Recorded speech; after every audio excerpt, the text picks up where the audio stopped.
خبرهای اقتصادی امروز 22 نوامبر در پیام تیوی. وزارت کشاورزی تاجیکستان از جمع‌آوری نزدیک به 1 میلیون تن غله‌دانگی خبر داد. حاصل عمومی غله‌دانگی های جمع‌آوری شده در تاجیکستان 975,787 تن را تشکیل می‌دهد. این نسبت سال گذشته 84,577 تن زیاد میباشد. در اساس معلومات وزارت، میدان کشت غله‌دانگی ها در جمهوری 304,003 هکتار را تشکیل داده است. همزمان طبق معلومات های فوری به حالت 18 نوامبر سال روان، میدان درویده شده در جمهوری 303,118 هکتار را تشکیل می دهد. حاصل ناکی موافق جمهوری به هر هکتار 32.2 سانتی متر راست می آید. طبق پیشگویی ها، تاجیکستان واردات گندم را از 1,100,000 تن سال 2021 تا سال 2024 به 1,400,000 تن می خواهد برساند. در تاجیکستان 821,340 تن کارتوشکا جمع آوری شده است که نسبت به سال گذشته 185,181 تن زیاد است. بنا به گزارش وزارت کشاورزی تاجیکستان، در جمهوری 32,158 هکتار کارتوشکا کشته شده است. تا 18 نوامبر سال روان از میدان 31,634 هکتار کارتوشکا جمع آوری شده است. پایین روی ارزش گاز مایع در تاجیکستان پس از با سرعت بالا روی آن در اول ماه روان ادامه دارد.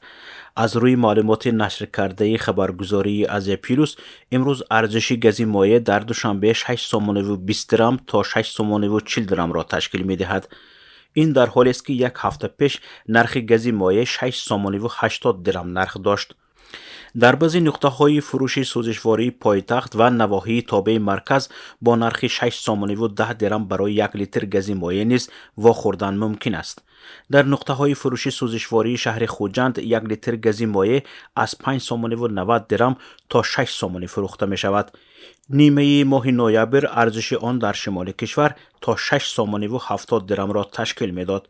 به اطلاع خبرگزاری سوخت نیوز، در خوجند نرخ بنزین نوعی AI92 با نرخ 8.40 درم برای 1 لیتر فروخته می شود و این هم در حالی است که نیمه ماه نرخ آن به 8.90 درم راست می آمد. ارزش بنزین نوعی AI95 8.80 درم شده است. چند روز پیش آن با ارزش 9.60 درم فروخته می شد.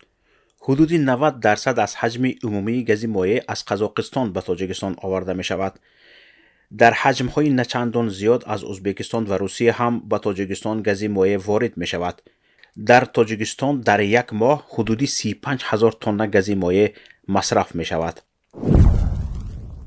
نرخ ارز: بانک ملی تاجیکستان ارزش سامانی را نسبت به اسعار خارجی برای امروز 22 نوامبر اعلان کرد.